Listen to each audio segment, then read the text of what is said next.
Huwag tayong matakot na tayo'y naglilingkod sa Diyos. Bakit? Kasi yung takot, hindi sa Diyos yan eh. Di ba? Oo, biro mo, natakot ka. No? Ako, COVID pa rin. Nakatakot magutom.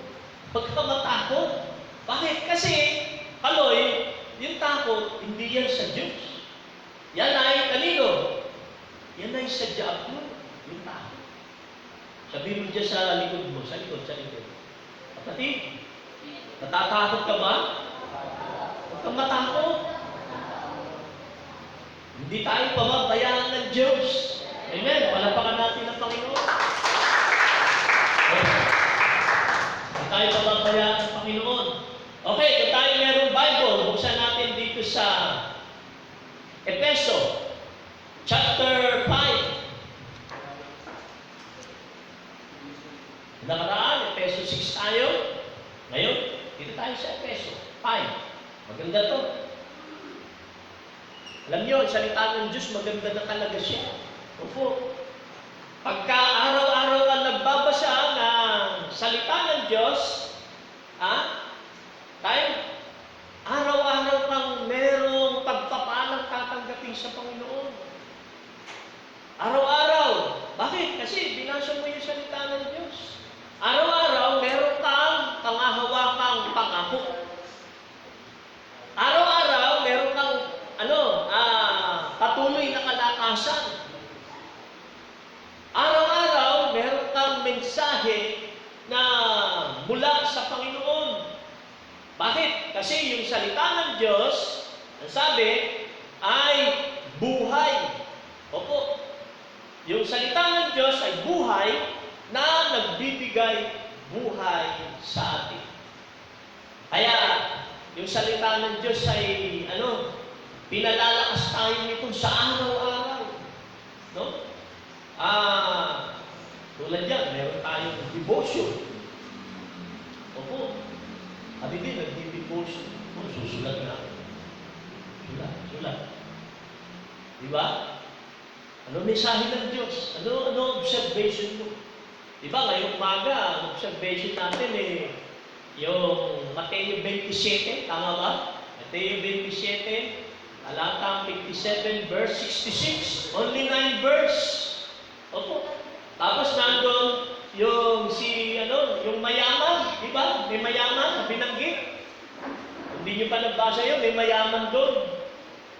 Mayaman siya, pero naging follower siya ni Jesus. Doon sa devotion na ngayon umaga. Mateo 27. No?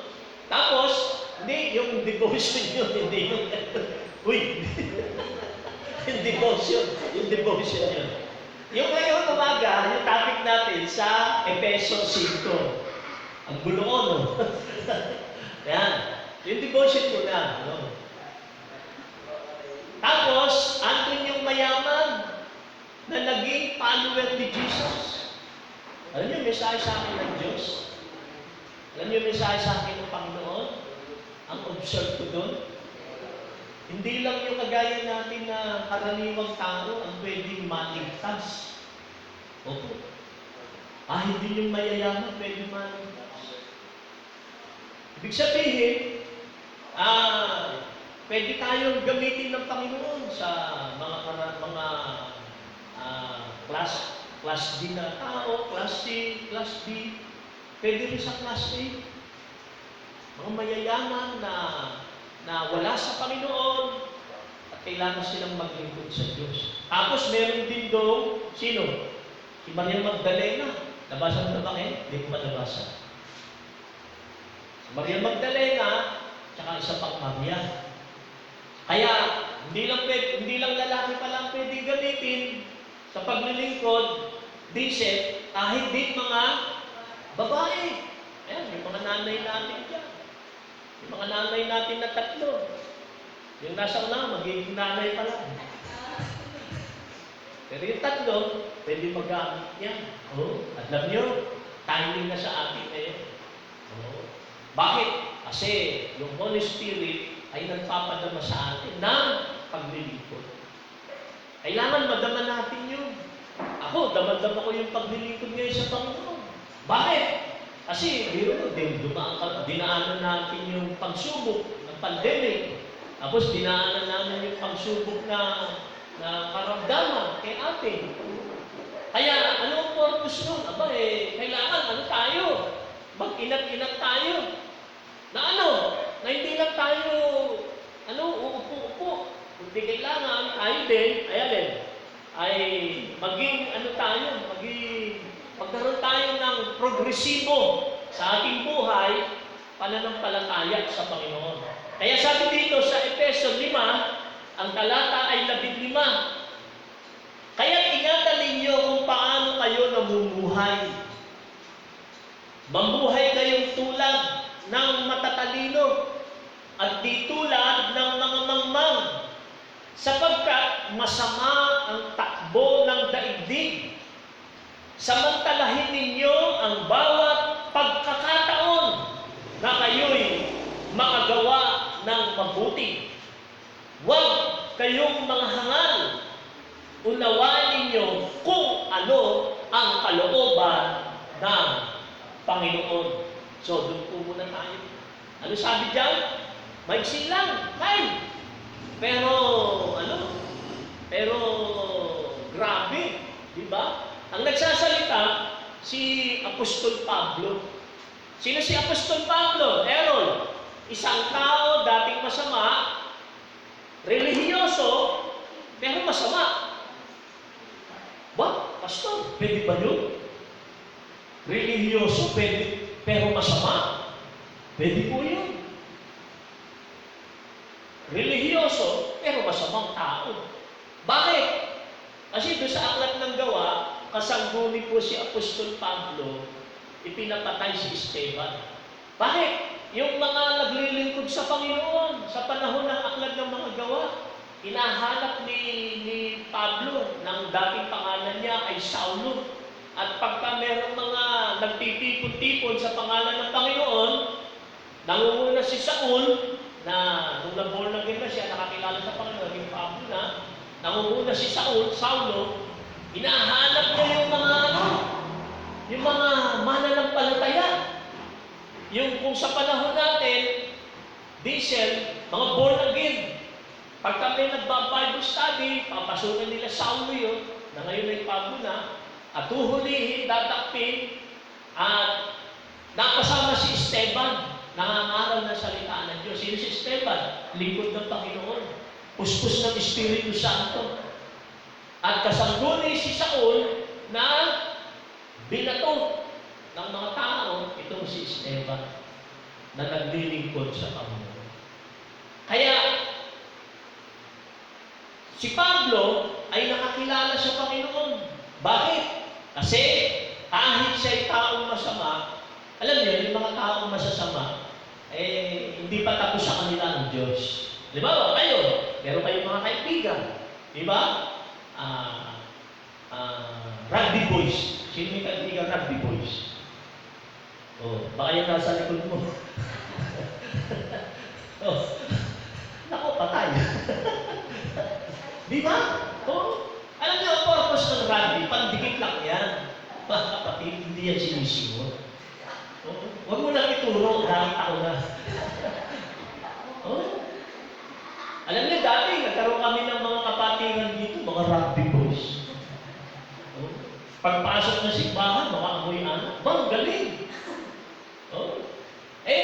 Bakit magaling? At least, di ba, pumasok na sila ng church. Ibig sabihin, malapit na. Hindi naman porke pag pumasok ka ng church, ping! Ano ka na kagad Angel ka na kagad di ba? Si Angel, yung dumadalo dito, yung Angel. Di ba? Angel na talaga yun, matagal na. Pero yung, halimbawa, kaya alam nyo, huwag kayong matakot na kayo'y mag-invite. Alam nyo, ang simbahan ay bukas yan sa lahat ng tao. Manginginom, sugarong, palamura, panaaway. Yan ang kailangan natin dito. Naggugulpi, di ba? Naggugulpi. Ano pa? Pusher ng shabu. Invite na lahat dito.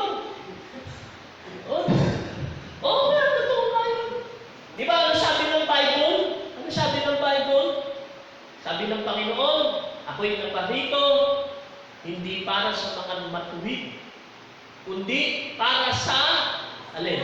Makasalanan. Yung matutuwid, huwag na natin anyayahan. Matutuwid na yun eh. Di ba? Ang anyayahan natin, yung makasalanan. Sino may kaibigan dito mga makasalanan? Asa kamay. Oh, you see? Palakpakan natin ang Panginoon. Ang dami nating kaibigan mga makasalanan. Pero, hindi tayo natutuwa na sila'y makasalanan. Kundi, iniimbitahin natin sila para ano? Kapag nakilala nila ang Panginoon, di ba? Kagaya natin, dating makasalanan, babaguhin din sila ng Diyos. Kaya, alam nyo, sabi dito, kaya tayong mananampalataya, kasi ang kausap na dito, mga mananampalataya, ang kausap na dito ni Pablo, ni Apostol Pablo. Kaya ingatan ninyo kung paano kayo namumuhay. Halimbawa tayo, di ba? Nakakilala na tayo sa Panginoon. Ibig sabihin, dahil nakakilala na tayo sa Panginoon, kailangan stay focused tayo sa Diyos, mga kapatid. Wala ditong kabataan, wala ditong matagal ka na sa pananampalataya, wala ditong pastor ka na, o anak ka na ng pastor, asawa ka ng pastor, o kaya sasabihin mo, ako bago pa lang ako dito, kaya pwede ko, pagka linggo lang ako born again, pagka Lunes, hanggang Sabado, hindi na ako born again. Sa linggo ulit, born again ulit ako. Walang ganun. Hello? Di ba? Okay, halimbawa, merong isang sanggol. Di ba? Nung ipinanganak siya, okay, di pinanganak na yung sanggol. Of course, yung sanggol nasa labas na. Di ba? Pwede ba sabihin yung sanggol, ako'y ngayon, linggo, dahil labas na ako. Pero bukas, Lunes, pasok ulit ako. Meron bang gano'n? Di ba? Walang gano'n. Ibig sabihin, yung sanggol, pag ipinanganak na yun. Ano ang kasunod nun, Miko? Lalaki na siya. Di ba? Ibig sabihin, yung sanggol na yun, isang araw, ano na yun?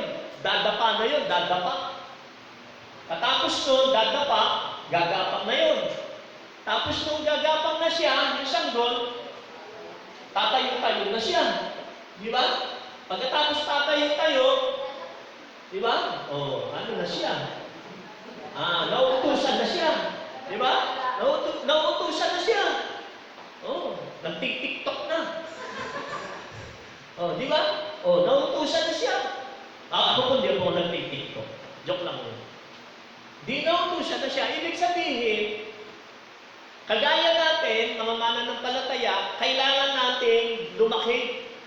Amen. Opo. Lumaki tayo saan? Okay lang kung sahay, kung talagang ganyan ka na. Pero kailangan lumaki ka saan? Lumaki ka sa pagkakilala sa Diyos. Amen.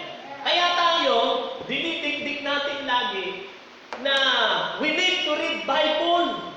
Bakit? Kasi ang pastor, ako, kada linggo lang tayo ngayon nagkikita, wala pa tayong Bible study. Opo. Kaya, ang ating pinaka-mainam na maging sandata sa ating pananampalataya ngayon, we read Bible. Basa lang tayo ng Bible.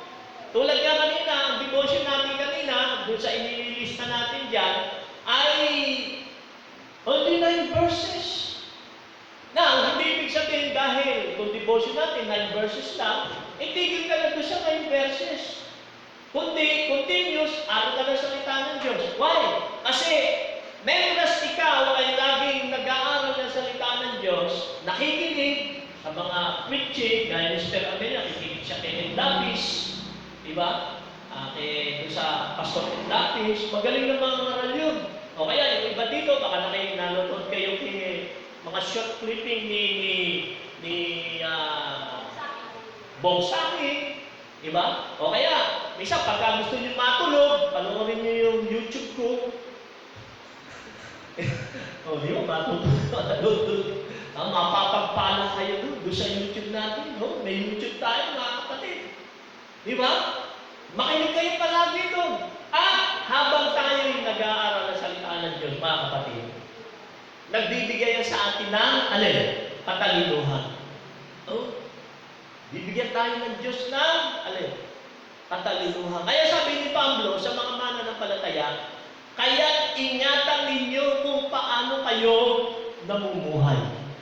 Alam nyo, mga kabataan, yung buhay natin, no? Yung buhay na pinagdaanan na namin yan eh. Opo. Wala nangyari sa buhay natin. Adik ako sa sigarilyo. Hindi naman ako naging adik sa drugs. No? Pero adik pa rin. Sigarilyo ko, hanggang 3 kaha na sigarilyo. Siguro wala pa sa inyo nakahantin ng sigarilyo 3 kaha. Ako, 3 kaha. Pag nalasing, gumugulo ako sa kalsada. Gumulong na yan. Osa. Di ba? Ano pa? Sugal. Pag ako'y sugal, no? Lahat ng pera ko sa bulsa. Talo sa sugal. Talo ako sa sugal. Pagka may patay, di ba? Pagka may patay, sino marunong magsakla? O, hindi lang matutunan. Sakla.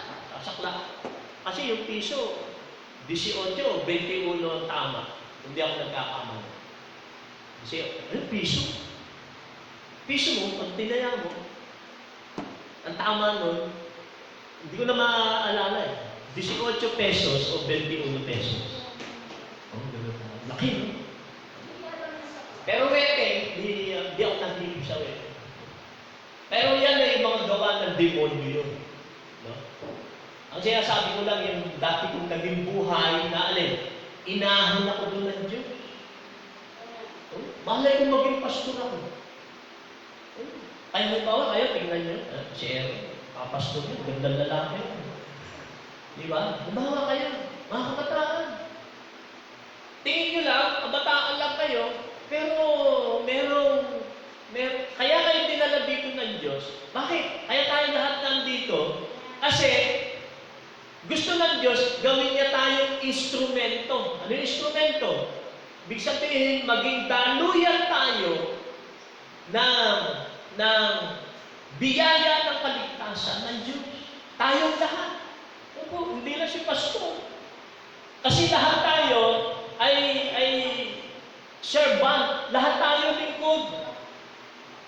Lahat tayo ay kinasihan o may pagsama sa atin ng Espiritu Santo ng Diyos. Bakit? Kaya nga tayo binago eh. Halimbawa, sabi ko nga sa mga kabataan kanina, kayo ba'y masaya pag kayo narito? Sabi nila, amen. Di ba? Wala pang ayuda yun. Lalo na kung may ayuda na. Di ba? So, tapos, we challenge na tayo pwedeng gamitin ng Diyos. Alam nyo, itong panahon na ito, sa COVID, lahat tayo ay delikado sa COVID. Alam niyo ba yun? Bakit? Bakit sabi natin lahat tayo delikado sa COVID? Bakit? Kasi hindi nga natin alam kung sino yung nakatabi natin eh. Di ba? Sabi nga nung isang artista, hindi ko nga alam ba't ako nagka-COVID eh. Tapos tulad nung isang nurse, 30 years old. Di ba? Napakalakas niya, tapos tinamaan ng COVID, only 1 week, patay siya. Now, bakit tayo walang COVID? Ba't tayo hindi natatamaan? Kasi protected tayo ng Diyos. Amen? Diba? Sabi nga ng isang pastor, we are covered. Diba? Hindi tayo COVID. Covered. Covered by what? Covered by the blood of Jesus. Amen? Diba? Ano tayo? Covered tayo ng blood ni Jesus. Kaya nga sabi ni Pablo, ingatan natin kung paano tayo namumuhay. Sabi mo nga sa katabi mo, kapatid, born again ka na. Paano ka ba namumuhay? Alam nyo, dahil tayo'y anak na ng Diyos, ang kailangan natin ngayong gayahin ay papaano nabubuhay ang Panginoong Hesus. Di ba? Paano nabubuhay ang Panginoong Hesus tayo? Oh, di ba? Halimbawa, paano ba nabubuhay ang Panginoon? Oh, di ba? Halimbawa, ikaw, wala ka kilala ka na sa Panginoon. Ano gagayahin mo? Siyempre, yung buhay ng Panginoon. Hindi mo gagayahin yung buhay ng barkada mo. Amen. Halimbawa, yung barkada mo, rugby ng rugby. O, tinuro mo na naman eh. Nakita ko na. Di ba? Rugby ng rugby. O, yosi ng yosi. O, tinuro mo ulit. Di ba? Yosi ng yosi. Eh, pag tinignan mo si Jesus ba nag-yosi? Hindi. Si Jesus ba nag-rugby? Hindi rin. Eh, sino gagayahin mo? Hindi. Ito gagayahin mo, si Jesus. Bakit? Kasi anak na ako ng Diyos eh. Di ba? Ano ba? Sabi dito, mamuhay kayong tulad na, matatalino. Kaya sabi natin, pag sa Word of God, lagi-lagi tayo may salita ng Diyos, tatalino tayo. Alam niyo, sino madaling dayain ng diablo, ng demonyo? Yung mga mamang. Oh. I'm sorry, pero kita ninyo yung shabu. Diba? Ano yun eh? Di ko alam ano yung maano sa shabu. Di pa naman ako nakakita ang literal ng shabu. Pero, sa totoo, walang say-sayo. Hindi yan nakabuti sa pamilya, hindi yan nakabuti sa pagkatao, hindi yan nakabuti sa pisikal. Kundi yan ay nakamamatay. Kaya nga sabi ng ating Pangulo, di ba? Patay kayo. O, di ba? O, ang dami namatay. Di ba? Eh kasi, na-addict sila sa shabu. Yung shabu, pumatay sa kanila. Sa kanilang relasyon sa pamilya, di ba? Sa kanilang relasyon, sa kanilang buong pagkatao, di ba? Namatay yung kanilang mga pangarap, di ba? Namatay yung kanilang mga hinaharap. Bakit? Kasi napahamak sila sa simple bisyo. Pero ngayon tayo, bakit tayo sinagip ng Panginoon? Alam niyo, sa totoo, sinagip tayo ng Panginoon. Bakit? Kasi mahal na tayo. Sabi mo sa katabi mo, kapatid, mahal ka ng Panginoon. Kahit ganyan ka.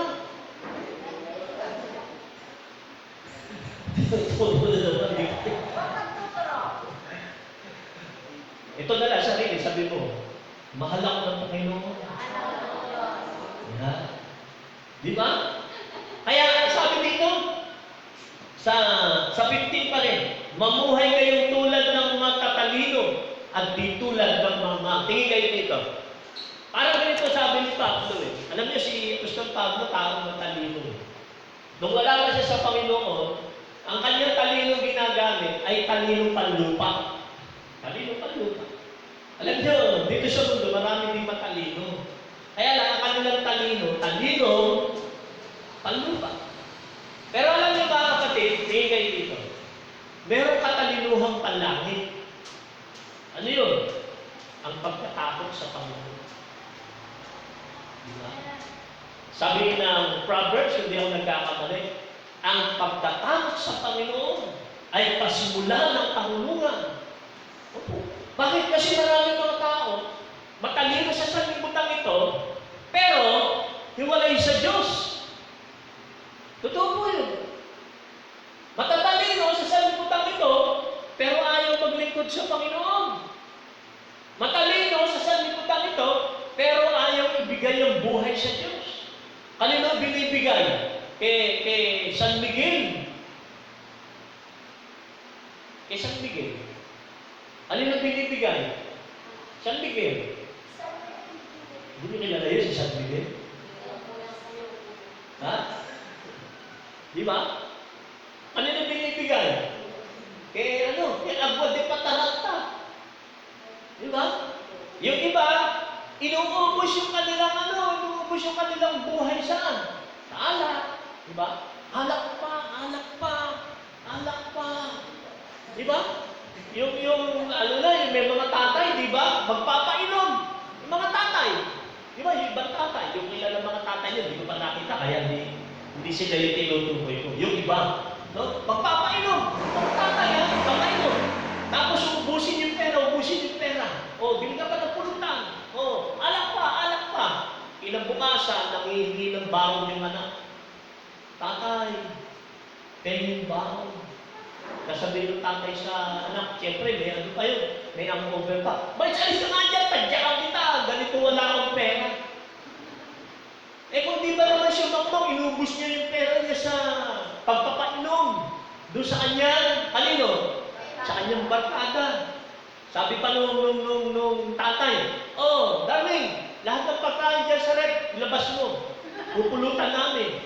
Kawawa yung kanyang pamilya. Wala nang pagkain.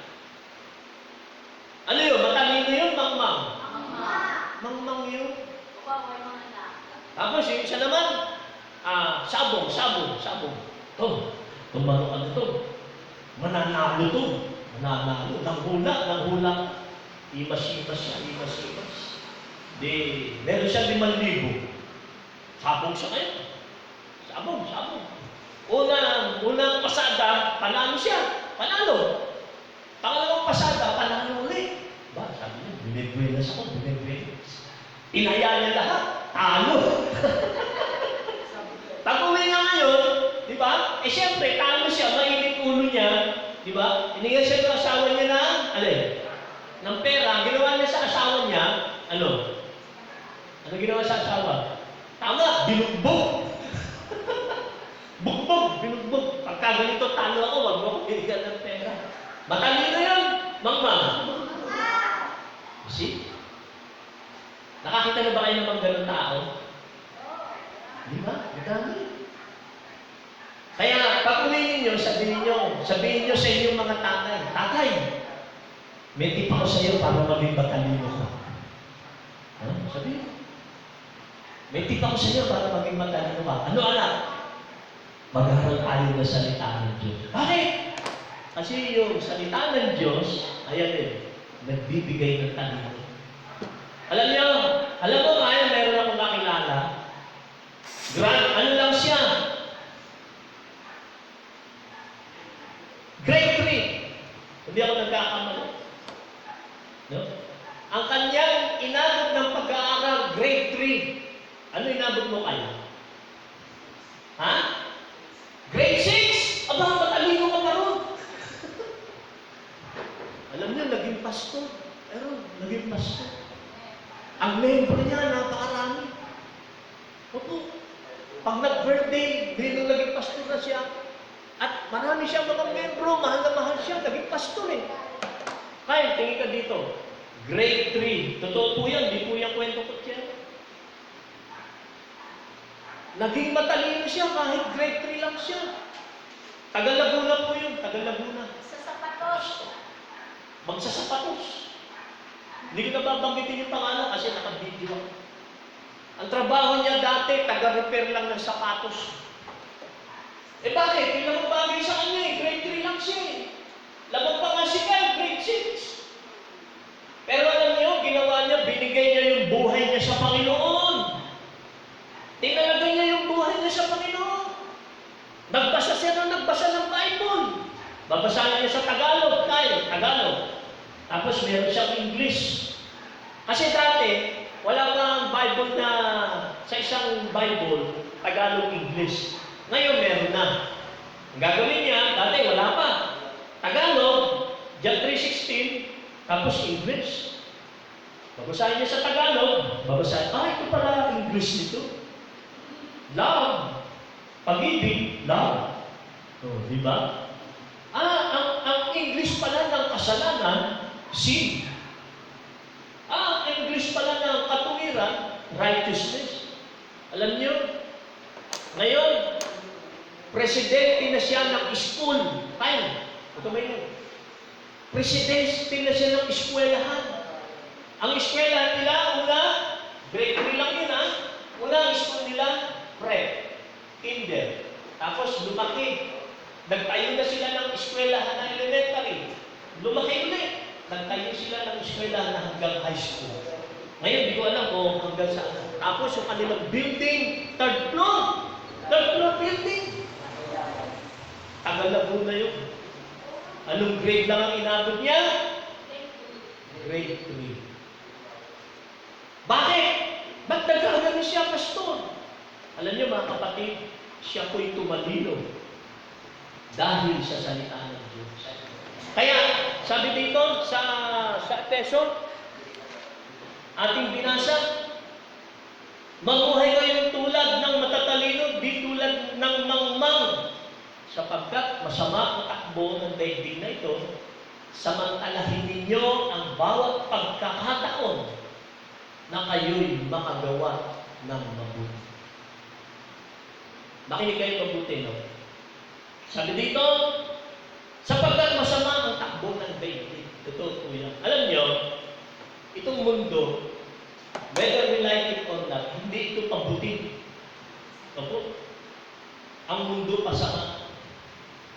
Kahit anong gawin, pag nilinis ng mga ilog, yung mga ilog po na yan malalaso. Pag binasa niyo po doon sa aklat ng pahayag, di ba? Ang ikatlong bahagi ng dagat ay namatay, ikatlong bahagi ng kalupaan ay namatay. Bakit? Kasi nasisira. Nasisira. Yung ibang mga kabundukan, di ba? Sa matinding init, nagkakaroon ng forest fire. Alam niyo sa ibang bansa, tulad sa Amerika, merong forest fire, tumatagal ng 4 na buwan. Walang tigil yun. Tapos yung mga tao lumilikas. Bakit? Nasusunog yung pagubatan. Tanong bakit? Ewan natin, ba't nasusunog? Maari sa matinding init. Kita ninyo yung mga dagat, di ba? Dati, yung panahon ng bago nag-pandemic, last year, di ba? Naglutangan yung mga isda doon sa Tagaytay.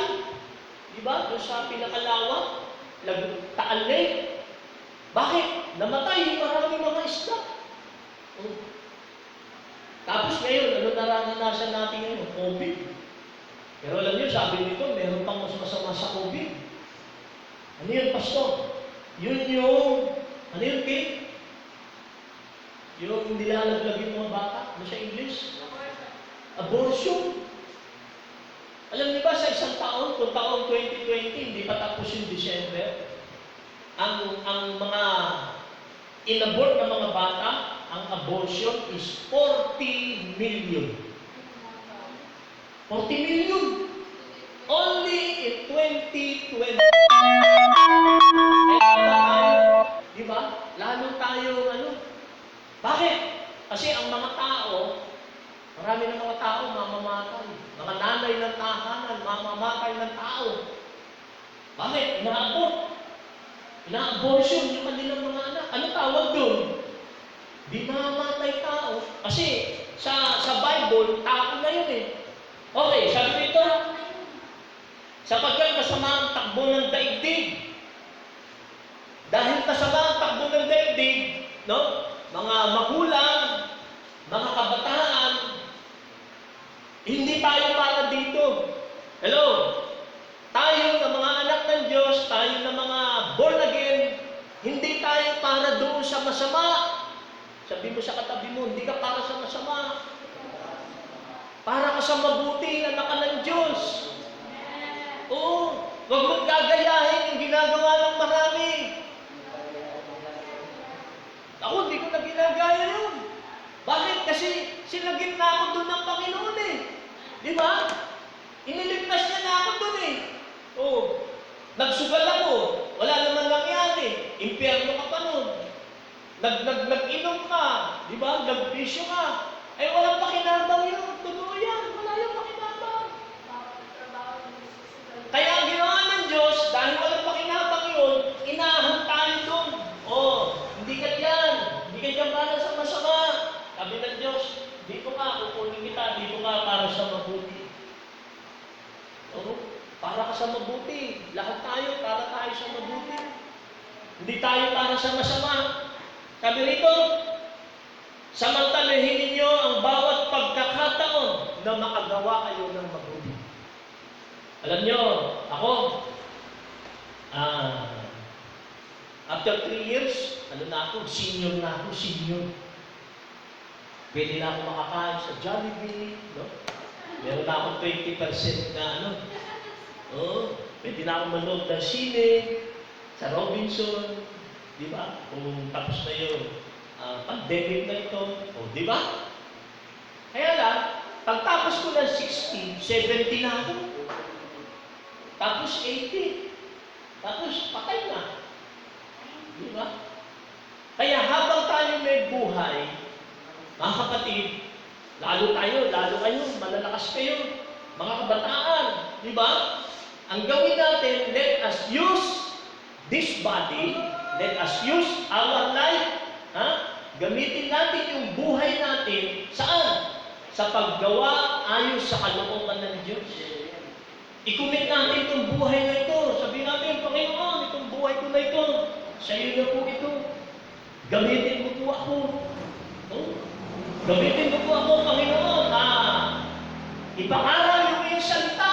Halimbawa, si Evo, Lord, nga po, tama po yung sinasabi ni Pastor. Di ba? Okay lang gumawa ng yung ginagawa mo? Ng milyanera. Kahit arinola pa yan. Di ba? Kaya lang, meron tayong mas first priority. Ano yun? Yung to do God's will. Gumagawa tayo ng milyanera, and then at the same time, we are servant of God. Di ba? Si DC. Halina, pinagtatanong ko sila. Sino nga sa'yo? Si DC.